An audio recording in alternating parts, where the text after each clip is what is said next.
Good evening. Welcome, detoxers. How are you doing? Come on in where the table is spread and the feast of the Lord is going on. Welcome. Come on.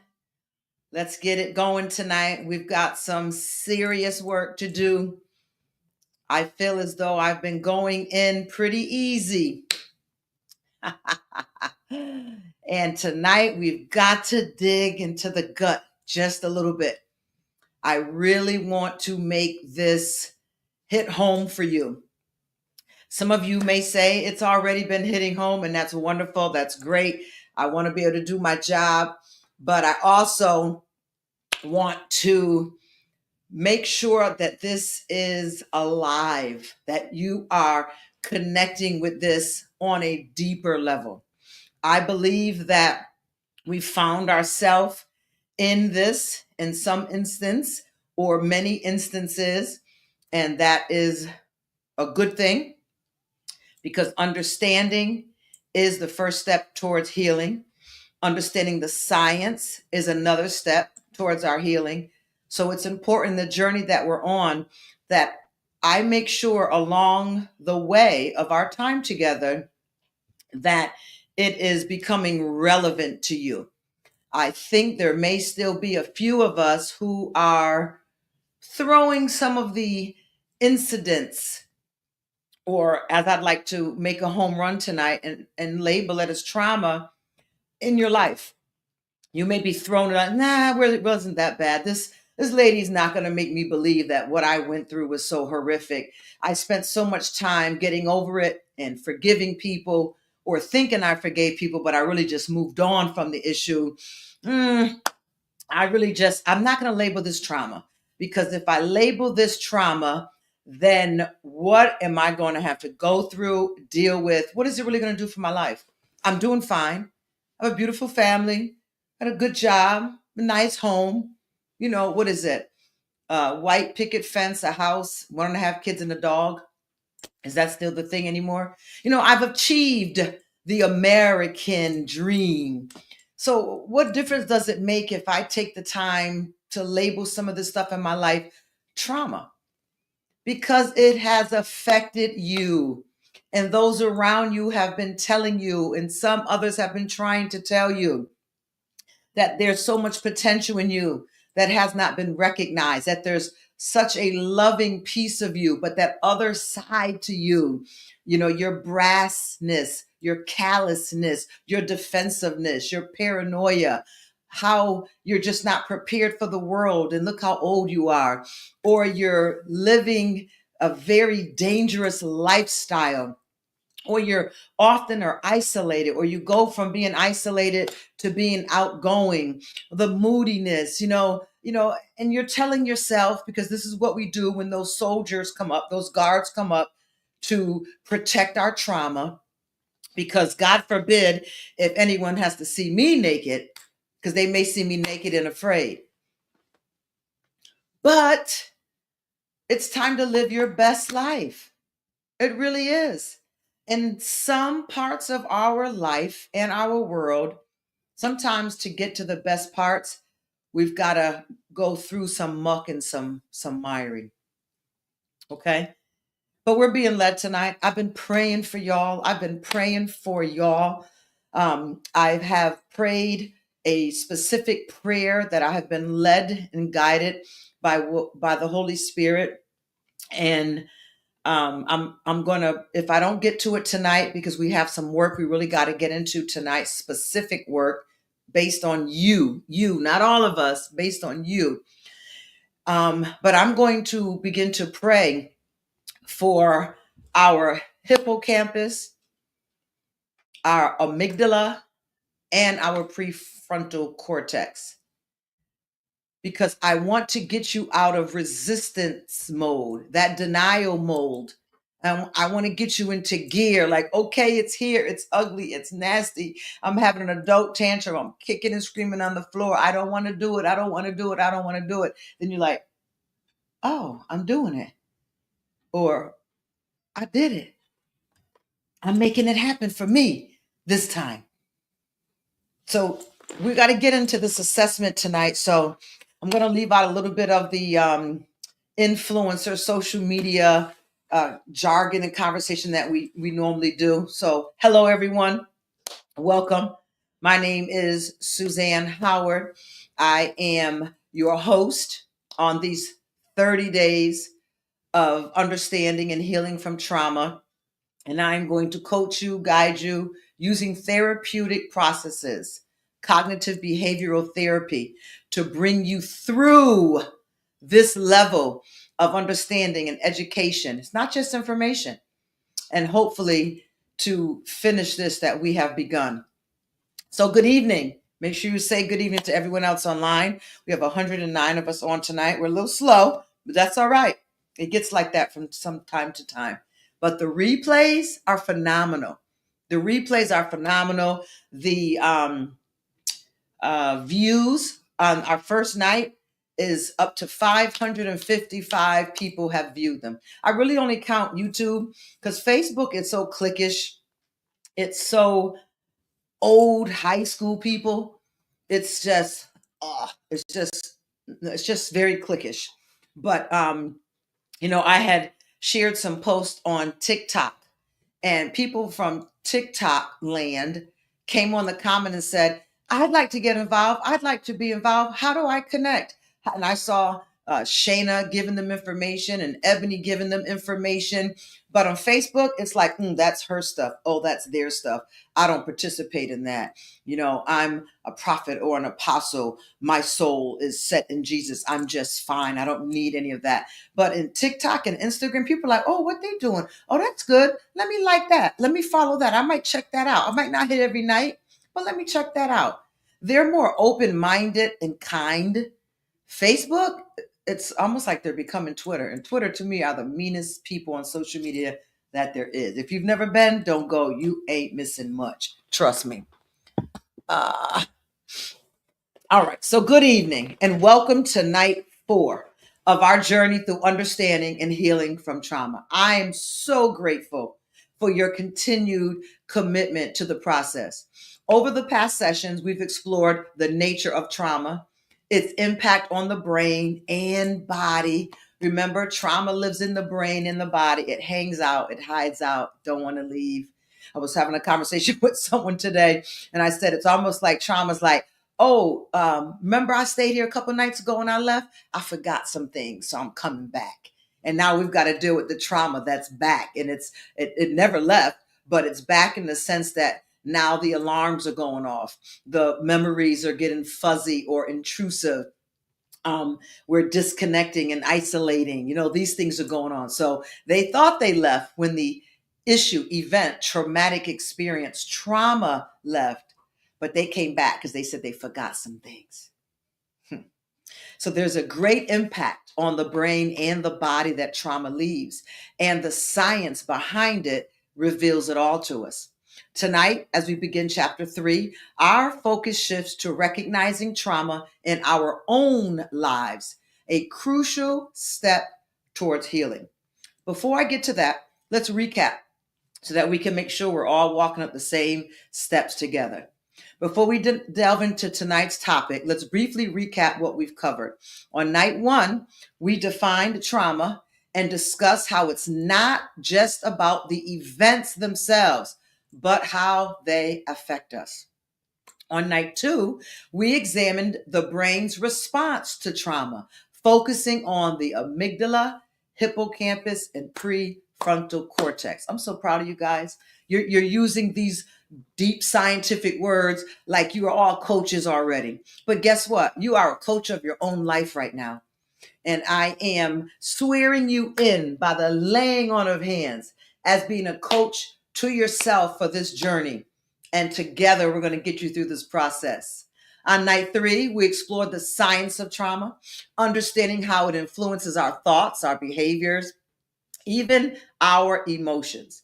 Each of these discussions has laid the foundations for tonight's exploration. Tonight's focus is recognizing trauma in our lives. Say that with me. Recognizing trauma in my life. Tonight's focus is recognizing the trauma in my life. Before we can go on any further and I give you any more prescription or medication or soul work or healing, before I give you any more, I need to make sure that you understand how relevant this is to you. So, understanding trauma on a theoretical level is valuable, but recognizing how it manifests in our own lives is transformative. And that's what we do here. It's about transformation. This awareness allows us to identify patterns, triggers, and behaviors that may be rooted in past experiences, paving the way to intentional healing. So, let's talk about identifying personal trauma. Trauma can stem from various experiences, and its impact varies from person to person. It's essential to acknowledge that trauma isn't limited to catastrophic events. That's where I really wanted to get with us tonight. I want us to stop thinking that trauma is only the survivors from a plane crash or a horrible bus accident or a horrible fire or a shooting somewhere or someone else's domestic violence that I was a witness to, and I don't even realize that I'm also traumatized by that. Growing up in a dysfunctional household where we had maybe two dysfunctional parents, whether it was drugs or alcohol or poor childhoods, their own narcissistic codependent union together, where they thought they were only arguing and fighting and doing toxic, dysfunctional things to themselves. We were a witness to that. And just being a witness to someone else's traumatic life experience makes it trauma for you. So I want to demystify, I want to cancel out that your problem isn't important because it's you, or your problem isn't important because it's not as big as someone else's, or I'm a Christian and I need to be humble and put this all under the blood of Jesus, and I don't think about those things. I went through them, they come up from time to time, but I am transformed. But are you? Did you do the work that transformed you? I want you to give yourself grace tonight. I want you to give yourself compassion tonight. It may not have been catastrophic to you. It may not have been catastrophic to anyone else in your life. But to your amygdala, your hippocampus, and your prefrontal cortex, to your nervous system, and I'm pretty certain now to your immune system, it has been a traumatic experience. And they have been sounding the alarm to you for a long time. You're not loving yourself. You're not taking the time to get to know yourself. You've been ignoring the anxiety. You've been ignoring the need for external things, whatever they may be, to give you peace or allow you to cope. Because some of us, let's admit it, we left some traumatic experiences, but we've been living with trauma for a long time. And it's not like the trauma we grew up in. So again, we brush it off.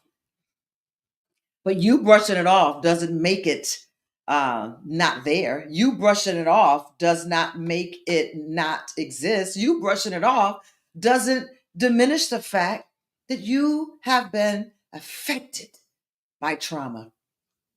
It does not have to be catastrophic. It can also arise from more subtle, chronic experiences. And here are some common sources. We went through this: acute trauma, which is results from a single incident, such as an accident or sudden loss. Chronic trauma, just think of ACC.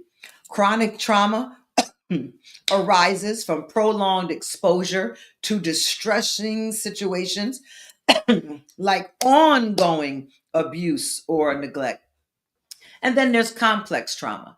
It involves multiple traumatic events, often of an interpersonal nature. We went to another level on that understanding. An interpersonal nature leading to profound long-term effects.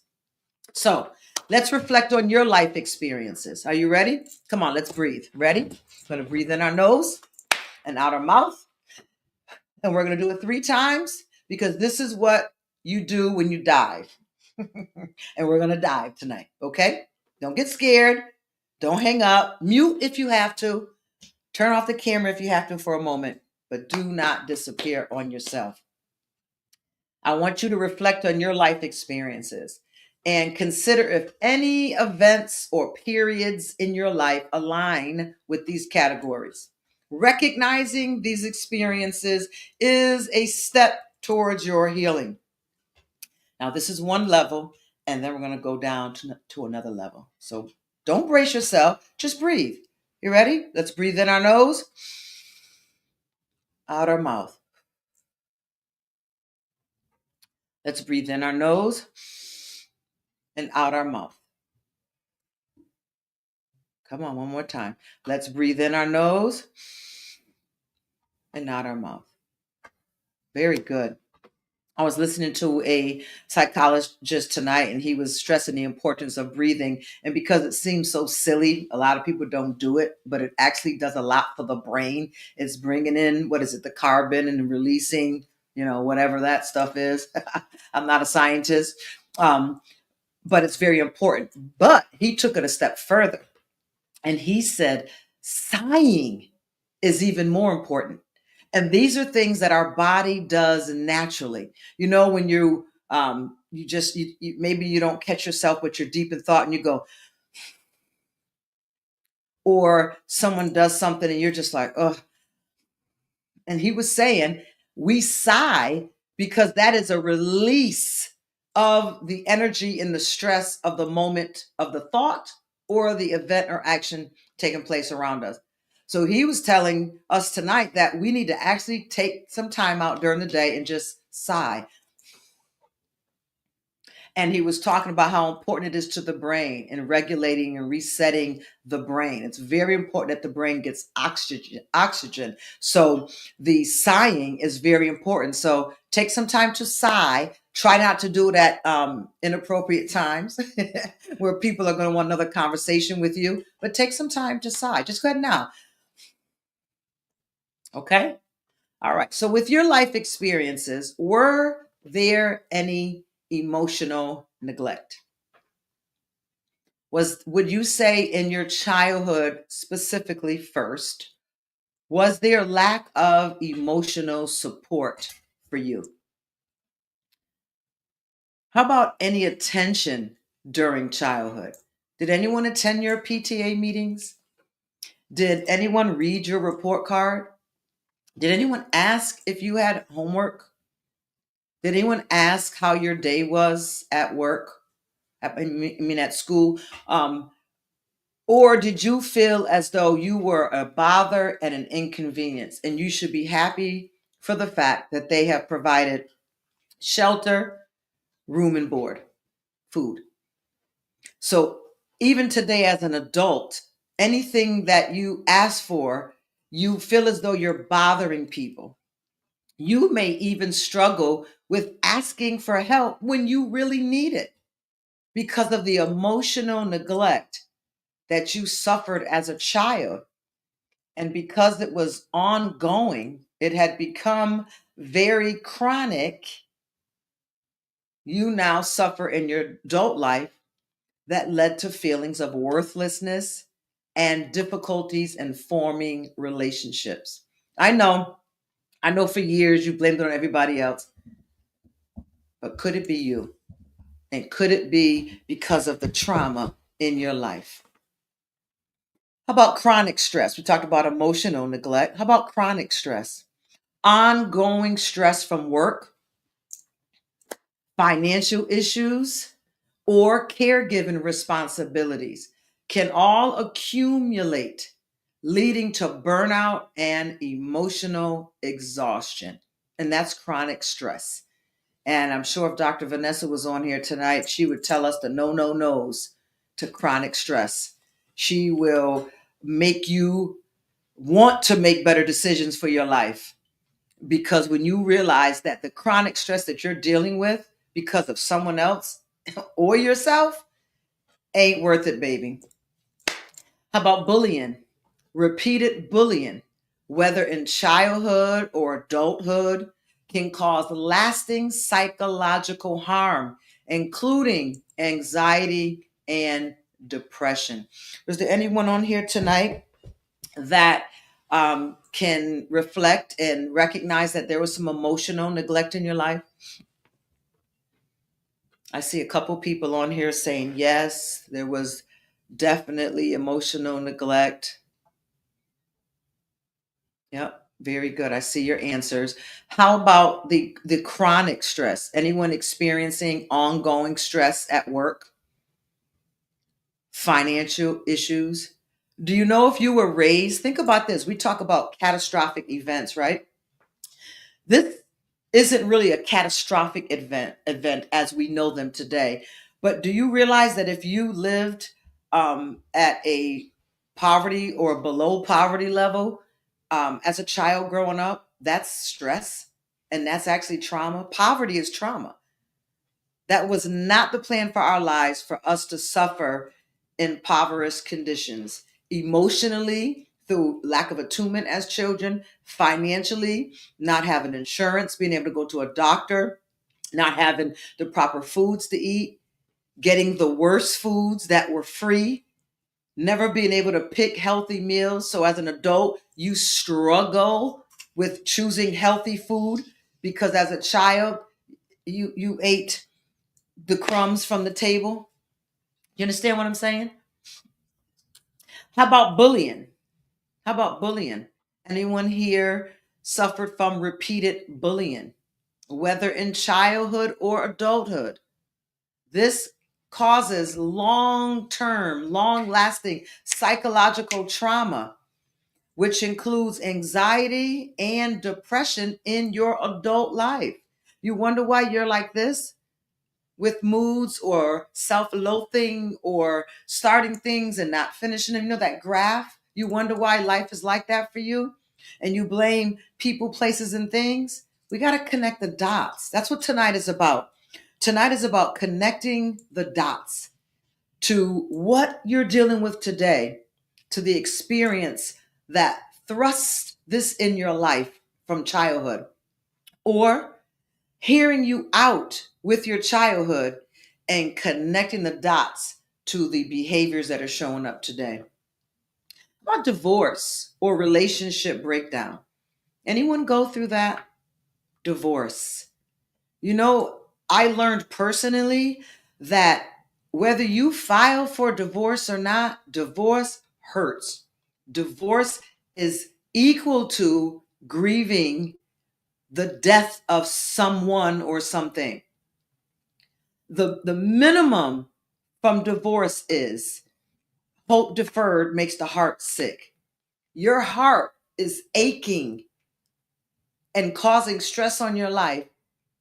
Maybe the person could not love you, could not be equally yoked with you, but the hope that you had in that relationship. Sometimes we grieve the hope, the idea, the ideology of what this could have been or what it should have been, the potential she had or the potential he had. Divorce or relationships are traumatic. The end of significant relationships can lead to feelings of rejection, abandonment, and trauma. How about I have many clients, many clients that share they remember mom and dad in the house together. And then when they maybe were about 8 years old or 6 years old or 10 years old, dad left and boom, the rug, the floor was removed from underneath them. Some had to move to horrible living conditions. Others had to be in the house alone. Others had to be in the house caring for their siblings because mom had to take on 2 and 3 jobs. Or mom had a lot of traffic coming in and out of the house, and this child experienced trauma with the absence of a father and this different mom that's showing up now because mom has different responsibilities, or some of the people that she's bringing in the house are shady people. and cause more trauma in your life. So divorce and relationship breakups are nasty. I speak to people often. If you can stay, if you have children, if you have small children, and you can stay, if no one's hurting each other, if it's not causing mental illness effects on you, if you can stay as close as you can, because there are people out there and there are pedophiles out there that attract to women that have no men in the house, and they see these women with these little children and they act as though they want to meet the woman, and they're really meeting the woman for her kids. I know this for fact.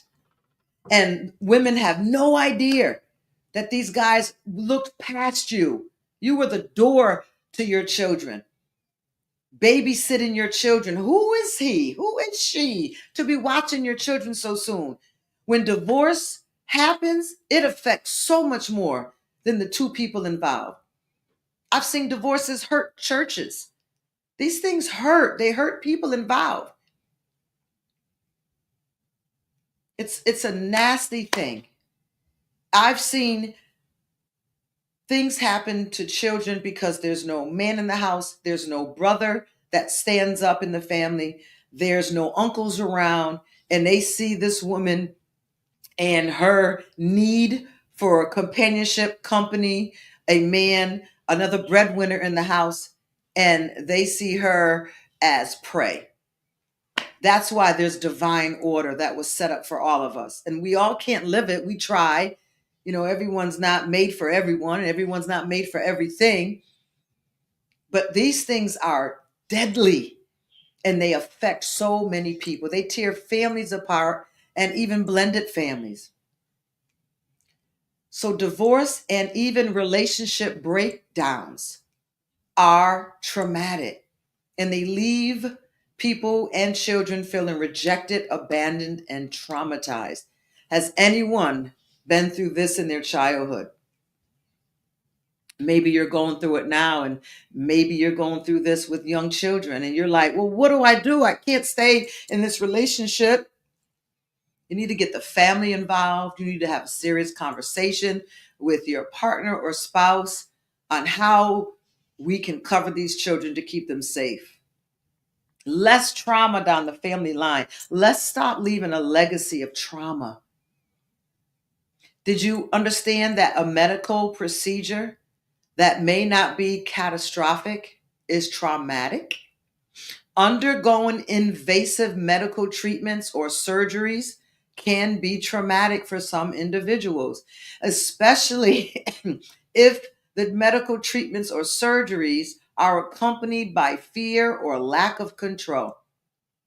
Because when you're trusting your life in the hands of other people and you already have fear of that, and it's really giving you that I don't have control anymore, it can actually result to trauma.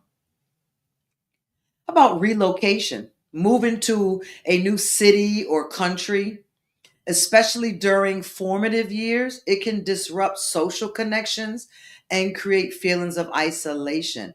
Does anyone have that experience from their childhood? How about witnessing violence, observing violent acts, even without being directly involved, can lead to secondary trauma? And when we talk about witnessing violence, it could be children who witness their mother or father going through some abuse or something happened in the family that was very violent. But please understand that even though they were not directly involved, they were not hit, they were not abused, they were not beat. This directly is called secondary trauma. You are experiencing secondary trauma from something you witnessed. You may have parents. Please understand this. Even for children who did not witness violence or domestic abuse (DV), please understand this: that yelling and arguing and screaming in front of children, one time, chronic, prolonged over time, is secondary trauma to them. And in some instances, some of the trauma isn't even secondary for them. because the yelling and the arguing and the hurtful words and the escalation, the breaking of things, the slamming of the door, the threats, maybe even some physical damage to something, hopefully not someone, but we know that it does happen. Some of this is secondary trauma just from witnessing, and others, they relive the experience. They cannot take arguing. They cannot take people raising their voice. They can't even take a little quarrel. Like, mommy and daddy, we're not fighting. We're just having a quarrel. We believe in what we believe in individually, and we're just standing up for what we believe in. But you wonder why it's traumatizing to some people, because they've seen a little quarrel escalate to something violent. So they cannot be around people who raise their voices, people who yell. This is real stuff. Even discrimination, experience in racism, sexism, or other forms of discrimination, this can have cumulative traumatic effects over time. And of course, natural disasters as well. Living through events like floods or earthquakes or hurricanes, even without direct harm, can cause trauma due to the disruption and fear that these things bring with them. And then loss of a pet. The death of a beloved animal companion can lead to prolonged grief and a sense of loss that leads to trauma. Recognizing these experiences as potential sources of trauma is essential for understanding your own emotional health and seeking appropriate support. So let's talk about these quickly. We're going to just run through these traumatic responses, trauma responses. And they're the way we talked last night that our minds and bodies react to distressing events. They can manifest emotionally, physically, cognitively, and behaviorally. And some of them we talked last night. Well, let's just go over the list first: emotional, physical, cognitive, behavioral, spiritual. If you notice, the list got a little longer.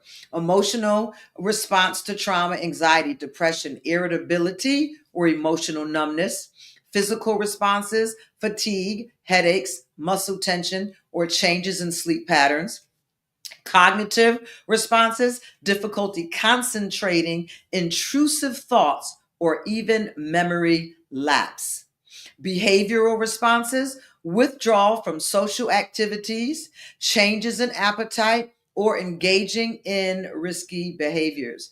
By identifying these responses in ourselves, we can begin to understand how trauma has affected us and take steps to address these reactions. Self-compassion is so very important in life, period. But it is so very important when we're doing work like this.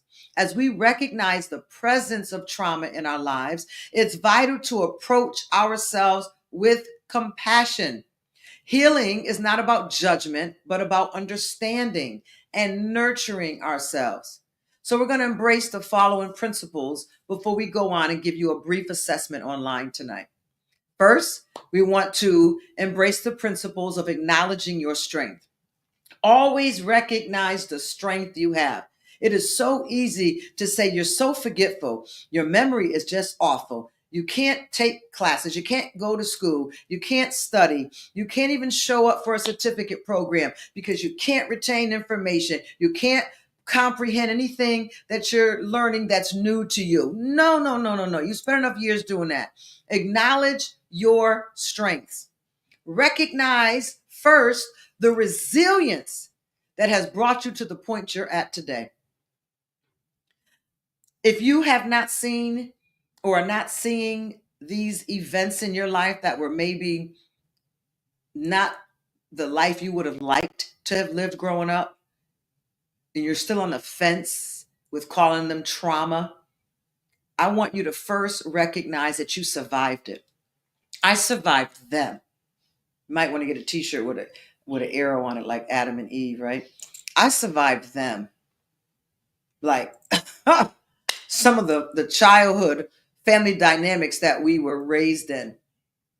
Recognize the resilience that brought you to this point, what you survived. You are stronger than you give yourself credit for. And I can imagine you are stronger than what you have ever paid attention to. Acknowledge your strength. Recognize that you are resilient because what you survived took a lot of people out, but you survived it. Acknowledge your strength. And then practice your self care, engaging in activities that promote well being and relaxation, and seek support. Consider reaching out to your friends. Find some friends to hang out with. It is so healthy for you. Support groups are very beneficial. Strangers, for some of us, we connect more because we don't feel we're going to be judged by strangers as we would be by some of our loved ones. You know, we still try to put up this image with our loved ones. So support groups are great, or professionals who can assist in your healing journey. We're going to transition. We're probably not going to transition to chapter 3 tonight, but we're going to transition to an assessment that I think is going to be a good stepping stone for us to go into chapter 3 and beyond. Okay? So this is what I'm going to need you to do. I need you to get a piece of paper and a pen, or open up your notes in your phone or your computer. And I want you to number 1 through 40. I want you to number on your notepad 1 through 40. Just 1, 2, 3, 4, 5, 6, 7, 8. And I'm going to ask you a question. And on each of those numbers, I want you to put a 0, 1, 2, or 3. Okay? I'm going to give you a brief assessment tonight.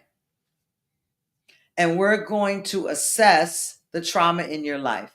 Now, this assessment is separate from the ones that we had, those who purchased the book on the website. We sent assessments out to before So Detox started, 2 weeks before. So you can get your assessments in, and me and my team can start going through the assessments and give you feedback on them.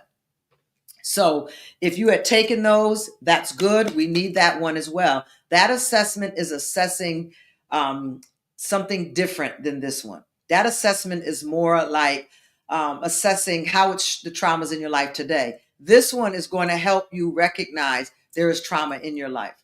So first, before we go into the assessment, if you did not take the first assessment and you would like to, you really are putting your best effort in to this 30 days of free mental health work, which I hope you are.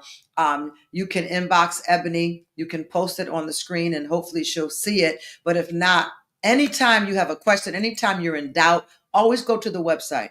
If you just fill out a contact form, we'll get it.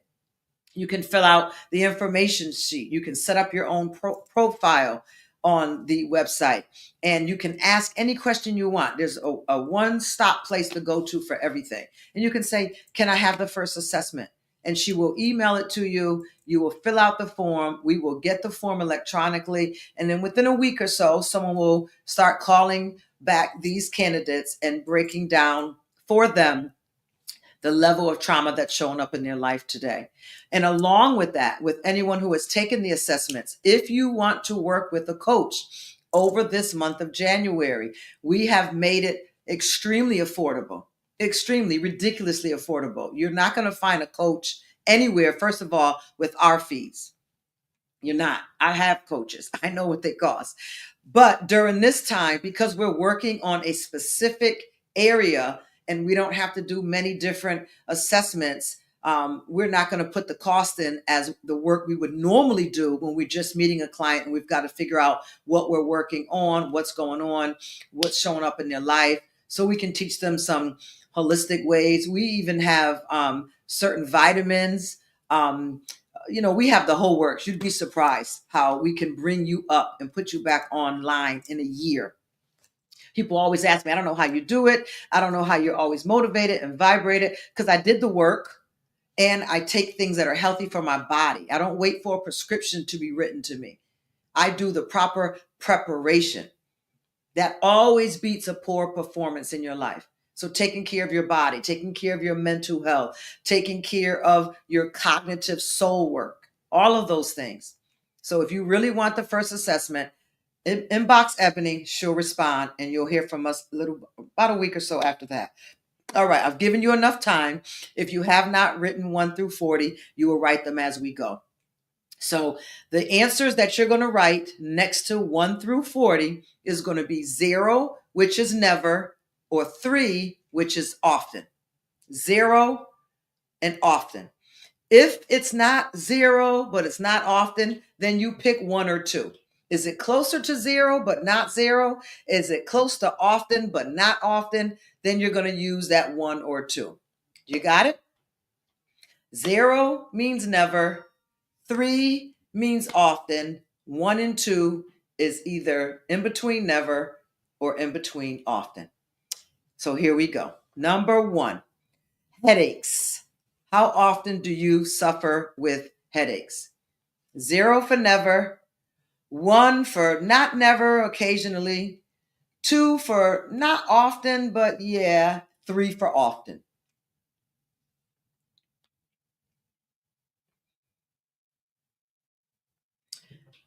Number 2, insomnia, which is trouble getting to sleep.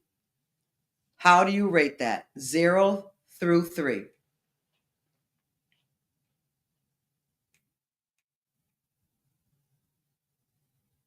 Very good. Thank you for those that I'm watching on the screen now that are helping people with contact information, those who are putting their answer on the screen. Very good. And if you want to work with a coach, I'm not going to say the price because I don't remember, but it is on the bottom of the assessment form, and you can contact Ebony and say, I'd like to work with one of the coaches over these next 4 weeks and, just see where they can get me in this process. And then maybe after these 4 weeks, I'll jump into a full program. And we will still give you a discounted rate. If you participated in these 30 days, you will get a discounted rate. You will not pay what everyone else has to pay. Number 2 was insomnia. Number 3, weight loss without dieting. Weight loss without dieting. 0, 1, 2, or 3.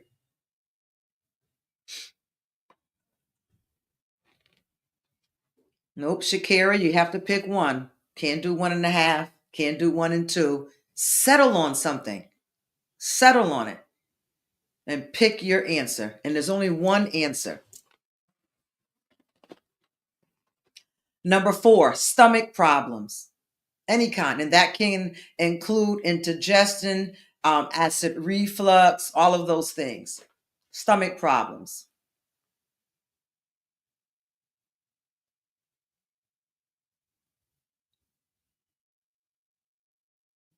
Number 5, sexual problems.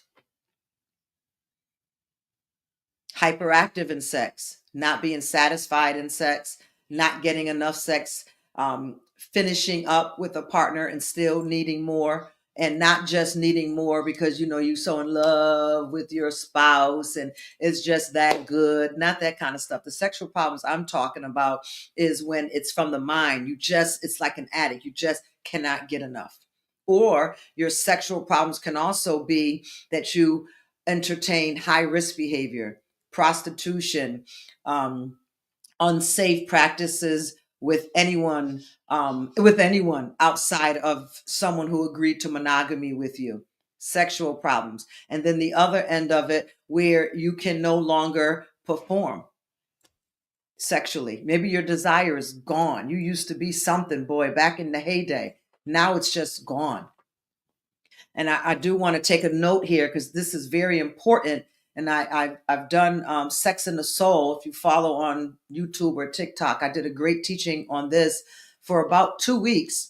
And I found out through scientific research and medical doctors as well that especially for men, because I believe they get turned down and rejected the most in a monogamous relationship, it has been determined through statistics that telling a man no too many times is rejection. And rejection isn't just a verbal thing. Rejection also is a spiritual thing. Rejection is a psychological thing. And then it becomes a behavioral thing. And then it becomes an intimate thing.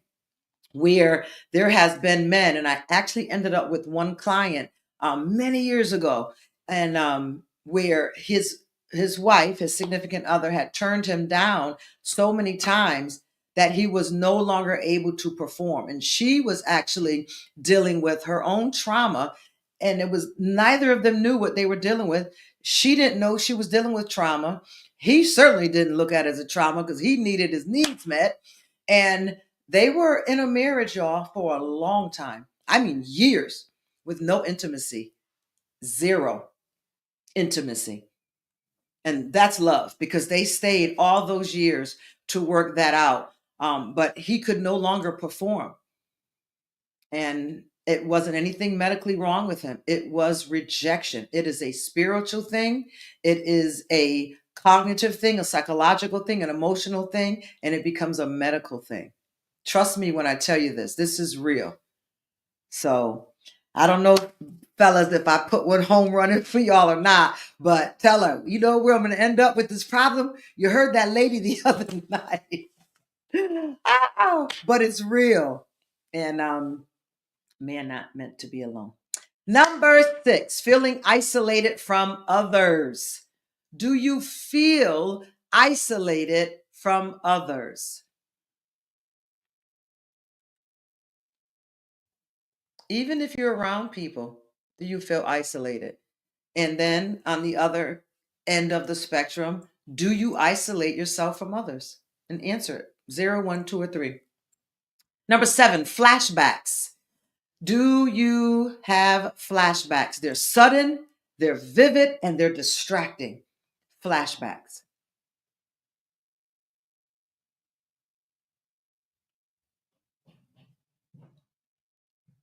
Number 8, restless sleep.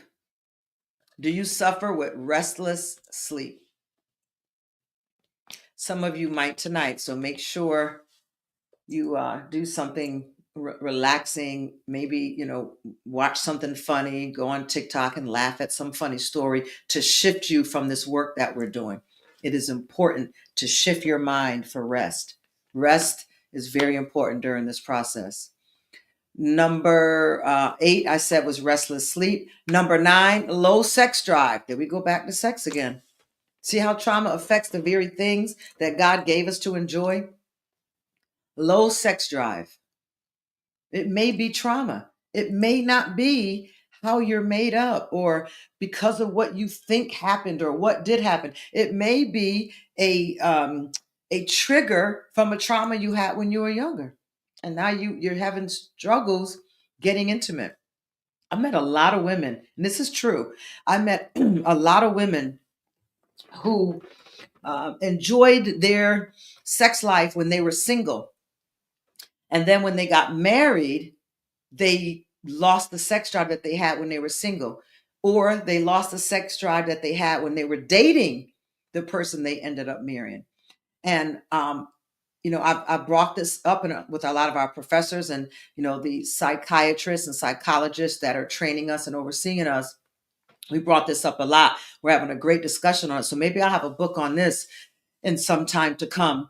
But we did study that with the religious component in it, some women were, because of their sexual experiences before their commitment to a new life in Christ, that they were free in their sexual life and they didn't have anything over their head. And when they come into their new life, they feel that sexuality belonged to the world and not in a marriage, and definitely not as someone who's professing some sort of religious belief or Christendom, and they don't know what compartment to put their sexuality in. And it's like they become holy and now they've lost their sex drive. And it's affecting marriages. And I don't know how we can't see that this ain't God. If it's affecting a marriage, how can we? I'm going to move on. That's going to be another night. Y'all want to hear more about that? Inbox me. If you want to hear more on certain subjects, inbox me. By the end of this session, these 30 days, we have room for such topics. I can squeeze them in. We can talk a little bit more about it. Number 10, anxiety attack. Oh my God, another one. Number 11, sexual overactivity. I'm going to keep moving because I don't know who's pulling on me with the sexual thing tonight, but we're going to keep moving. Sexual overactivity. Made me drink my tea. Number 12, loneliness. Loneliness. And I'm going to stop in a minute. So we'll pick up. We're going to make it through 40 on tomorrow night. Number 13, nightmares.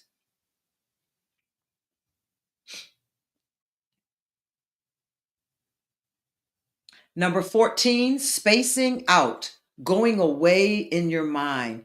It's beyond daydreaming, or it's so many daydreams in a day. As soon as you have a still moment, you're daydreaming. Spacing out, 0 through 3. And the last one for this evening, number 15, sadness. How often do you experience sadness? Maybe you have a reason, maybe you don't, but how often do you experience it, even with a reason, what you may believe is a reason? So we're going to stop here at number 15 for the sake of time. How is everyone feeling? How are you feeling? I want to look over here at the screen. I see we're putting answers up. Very good to the questions. Awesome. Congratulations, all of you. I don't know how many participated, but we have 125 people left on tonight. So I'm going to give you a big hand clap because you did your thing tonight, and I'm proud of you. Keep your list, and we will keep going on this. Tomorrow, hopefully, we'll hit number 40. And if you want to send them in, you can send them in. And maybe one of the coaches that you just chosen to work with will get back to you. Or you can save the list and say, I want to work with a coach from February to December. And the way we do it now is I give you the complete plan of action that we're going to be doing in each session. Some sessions may get extended, some may be a little easier to go through, but you will know exactly what you're working on in each session before we get there, and you will know what the expected results are going to be. So sign up for 1 year. Maybe do it from February to January, or just February to December. All right, I am done here. Ebony, are there any questions for me? Anything on the screen? We're doing well. I want to thank those. I do have your names. We'll get to it tomorrow night, but I want to thank those that are giving. If you are on Facebook tonight, can you go ahead? I believe Ashley said that 99 stars were 99 cents. So if you don't mind going ahead and hit in the stars that were, I believe, 99 cents, just hit those stars for us tonight. Let's have a stars party. Let's have Friday night and Saturday night all into Sunday at one time. Will you please, if you're on Facebook, Ebony did send out instructions on how to do the stars, and they really help. It's like you're giving us marketing. You're not sending in a Cash App or a Zelle or a PayPal or whatever it is, but you're sending in stars, and that's giving us marketing, and we need that. We appreciate you for that. If you have not yet, if you are a devoted Facebook if you don't mind hitting like, that's also marketing for us, please. Share it with someone that you think may be blessed by this. Hopefully someone you know, a family member or something like that. But if you can, even as a Facebook if you can go to YouTube, put your comment up on YouTube, you'll see the rest of the tribe that's over there. It's 100 of them at least that are on live. There's over 1,600 people who have now subscribed to the website. I believe I think maybe 600 or 500 subscribed just in these first 4 days. Yay! So we're doing our work. And if you have not become a member yet on YouTube, go over there and take a look at the member options. You can be a subscriber, but then there's 4 options to join as a member. They're all reasonable, but they give you more perks than what I'm going to give away on just doing a live where people can come and go and kind of be nonchalant about the work. All right. I think my work here is done. I thank you for this commitment on tonight and all the wonderful things that are coming out of this. We are really getting to the bottom of where we need to be. So I want to thank you for your openness. I want to thank you and encourage you in exploring these sensitive areas of your life that we are indulging on. Remember, recognizing trauma is a significant step towards healing, and you are not alone on this journey. As we continue and end up in chapter 3, embrace the process with patience and self-love. I look forward to our next session where we will build upon tonight's insights and continue our path towards healing and resilience. Good night, and please take care of yourself. I wish above all things that you prosper and be in good health, even as your soul prospers. Good night.